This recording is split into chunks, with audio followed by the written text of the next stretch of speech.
గుర్తు తెలియని వ్యక్తి కంట్రోల్ రూమ్ కు ఫోన్ చేసి బేగంపేటలోని ప్రజాభవన్లో బాంబు పేలుతుందని హెచ్చరించారు.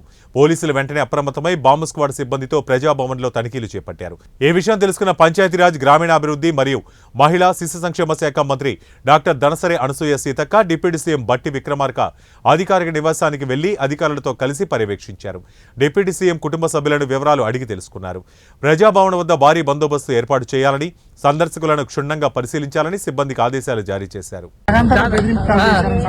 అంటే మీరుంటారు, బట్టి విక్రమార్క గారు ఉంటారు, ఇద్దరు ఉంటారు మేడం. ప్రజలకు స్వేచ్ఛగా మేడం వచ్చే అవకాశం ఇస్తే అట్లాంటివి జరుగుతాయి. మరి ఏం కావాలని చేస్తున్నారు. అంటే ఉమ్మడి కాంగ్రెస్ హయాంలో వచ్చింది కావాల్సి, మళ్ళీ ఇప్పుడు కాంగ్రెస్ హయాంలో వచ్చింది కావాలి. మేమంతా స్వేచ్ఛగా ఎవరైనా రాని అని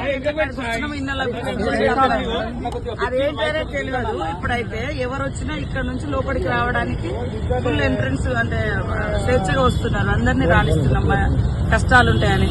ఎవరన్నా రాకుండా ఇక్కడ ఒక్క నాపంగానే ఇక్కడ వచ్చి అంటే లొల్లి పెడుతున్నారు.